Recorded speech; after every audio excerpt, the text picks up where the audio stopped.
Spotlight நேயர்களுக்கு வணக்கம். இன்றைக்கி ஒரு மிகப்பெரிய ஒரு பரபரப்பான ஒரு தீர்ப்பு ஒன்று வந்திருக்குது.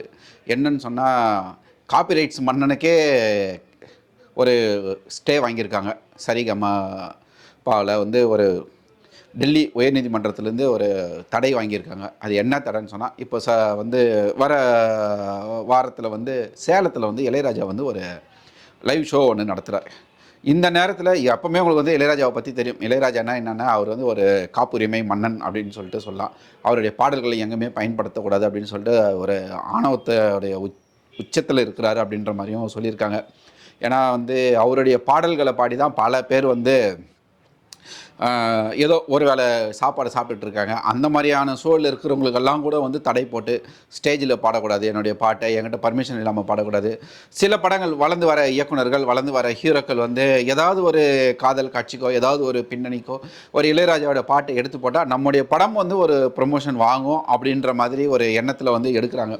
அது எடுக்கிறவங்க யாருமே அந்த பாட்டை ஒரு அவமதிக்கும் விதத்திலையோ இல்லை ஒரு அசிங்கப்படுத்துகிற மாதிரி யாருமே பண்ணுறதில்ல. ஒரு நல்ல ஒரு இதுவாக தான் பண்ணுவாங்க. அவருக்கு நல்ல பேர் கொடுக்குற மாதிரி தான் பண்ணுவாங்க.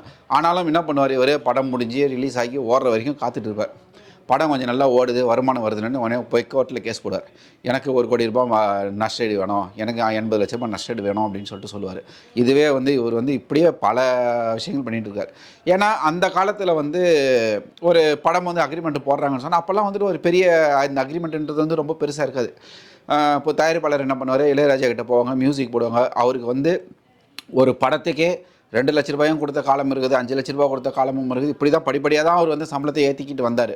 ஆனால் இந்த காலகட்டத்தில் இந்த பாடல்கள் எனக்கு தான் உரிமை, உனக்கு தான் உரிமை அக்ரிமெண்ட் எல்லாம் போடாமல் விட்டுட்டு இருக்காங்க அந்த காலத்தில் தயாரிப்பாளர்கள் எல்லாமே.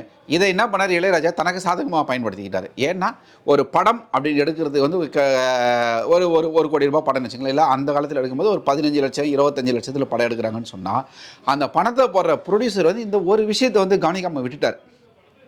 இந்த பாடல் காப்புரிமையை நம்ம வாங்கலாம். ஏன்னா அவர் இளையராஜாவுக்கு சம்பளத்தை கொடுத்துட்றாரு. ஃபுல்லாக கொடுத்துட்டதுக்கு இவர் மியூசிக்கே ரிட்டர்ன் கொடுக்குறாரு, ஒரு பொருளை திருப்பி கொடுக்குறாரு மியூசிக்காக. அதுக்கு உரிமை கோர வேண்டிய ஒரு விஷயம் இளையராஜா கிடையாது. இளையராஜா வாடகைக்கு விட்டுருந்தாருன்னா ரைட், ஓகே, என்னுடைய பாட்டு நான் உங்களுக்கு வாடகைக்கு விட்டேன், ஒரு 10 வருஷம் கழித்து இந்த பாட்டு எனக்கே திரும்ப வந்துடும்னு சொல்லிட்டு சொல்லலாம். ஆனால் இவர் வித்துடுறாரு, தன்னுடைய இசையை வித்துட்டாராங்க. அப்படி இருக்கும்போது அந்த தயாரிப்பாளரே எங்கேயும் பயன்படுத்த முடியாத மாதிரி ஆகிப்போச்சு. ஏன் ஒரு கட்டத்தில் இளைய எஸ்பிபியாக மனசன் சொல்லியிருக்கார், இளையராஜா பாட்டை நான் பாட மாட்டேன் அப்படின்ற அளவுக்கெல்லாம் சொல்லியிருக்கார். அவர் கூட பிறந்த கங்கையமரனே எங்கள் அண்ணனுக்கு பைத்தியம் பிடிச்சி போச்சுன்னெல்லாம் கூட பேட்டி கொடுத்துருக்கிறார் இந்த சம்பவத்தினால. இப்படி இருக்கிற காலகட்டத்தில் இப்போ நடக்க போகிற சேலத்தில் நடக்க போகிற இளையராஜாவுடைய கான்சர்ட் நிகழ்ச்சிக்கு முன்னாடி சரிகமபதனி கேஸ் போட்டிருக்காங்க. டெல்லி உயர்நீதிமன்றத்தில் போய், அதுவும் இங்கெங்கேயும் போல் டெல்லி உயர்நீதிமன்றத்துக்கு போயிருக்காங்க.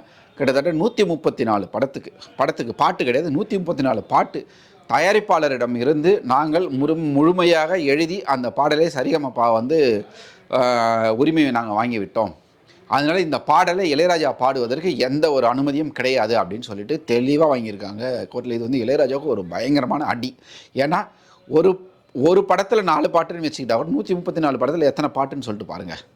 அது இளையராஜாவுக்கு சின்ன விஷயமாக தான் இருக்கலாம்.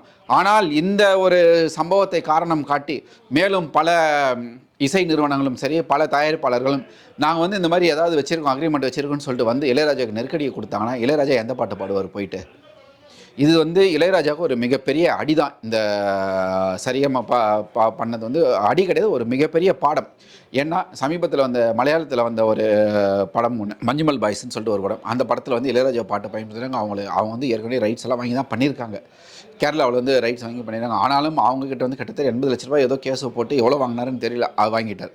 அதுக்கு பிறகு லப்பர் பந்து படத்தில் பாட்டு போட்டதுக்கு அதுக்கும் கொஞ்சம் பிரச்சனை பண்ணார். ஆனால் அந்த பாட்டோடைய கதாநாயகனை நடித்த விஜயகாந்த் வீட்டில் பிரேமலதாவும் சரி, அவங்க பசங்களும் சரி, எங்கள் அப்பா பொதுமக்களுக்கு பொதுவானவர், அவரை அசிங்கப்படுத்தாதீங்க படத்தில், அவரை பெருமைப்படுத்துகிற விதமாக எங்கே வேணாலும் நீங்கள் பயன்படுத்திக்க, நாங்கள் அதுக்கெல்லாம் காப்புரிமை கேட்க மாட்டேன்னு சொல்லிட்டாங்க. ஏன் பல இசையமைப்பாளர்கள், தேவாவாகட்டும், வித்யாசாகர் ஆகட்டும், யாருமே என் பாடலை பண்ணால் எனக்கு தானே இப்போ பெருமை வெளியில் அப்படின்னு சொல்கிறாங்க, ஓப்பனாகவே சொல்கிறாங்க. ஆனால் இவருடைய பாடலை யாரும் பாடக்கூடாதுன்னு ஒரு ஆணவத்தில். இளையராஜா நல்ல திறமைசாலி தான். அப்போ இசையில் இசைனா இசை ஞானி தான், அது இல்லவே இல்லை. இன்றைக்கும் யார் பஸ்ஸில் ஏறி உட்காந்தாலும் சரி, காரில் ஏறி உட்காந்தாலும் இளையராஜா பாடல் இல்லாமல் யாருமே பயணிக்க மாட்டாங்க. ஆனால் இதெல்லாமே சேர்ந்து இளையராஜாவை ஒரு ஆணவத்தினுடைய உச்சியில் கொண்டு போய் உட்கார வச்சிருக்கு. அந்த உச்சத்துலேருந்து கீழே இறக்கிறதுக்கான முதல் படியாக தான் இந்த சரிகமப இசை நிறுவனம் வந்து செஞ்சுருக்குது. அந்த இனியாவது இளையராஜா தெரிந்து என்னுடைய பாடலை யாராவது பயன்படுத்திட்டு போட்டோமா, அந்த இவருடைய பாடல் ஒலிக்காத இடங்கள் கிடையாது.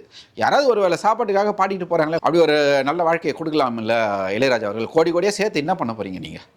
உங்கள் பசங்க எல்லாருமே வளர்ந்து பெரிய ஆள் ஆகிட்டாங்க, 2 பேரும் 2 மிகப்பெரிய இசையமைப்பாளர் ஆகிட்டாங்க. அப்படியே சொத்து சேர்த்து என்ன பண்ண போகிறீங்க நீங்கள்? அப்படி என்ன பணத்தாசை பிடிச்சிருக்கு? டெய்லி நான் பெட்டில் காசு அடிக்க வச்சுட்டு காசு மேலே தான் படுத்துட்டு தூங்குறீங்களா? இந்த வழக்குக்கு பிறகாவது நீங்கள் கொஞ்சம் இறங்கி வந்து யாரோ ஒருத்தர் எங்கேயோ ஒருத்தர் பாடிட்டு போகட்டுமே. உங்களை அவமதித்தால் நீங்கள் கேஸ் போடுங்க, அது தப்பு கிடையாது. உங்களை பெருமைப்படுத்துகிற விதமாக பாடினாங்கன்னாக்கா அதுக்கு ஏன் காப்பி ரைட்ஸ் கேட்குறீங்க?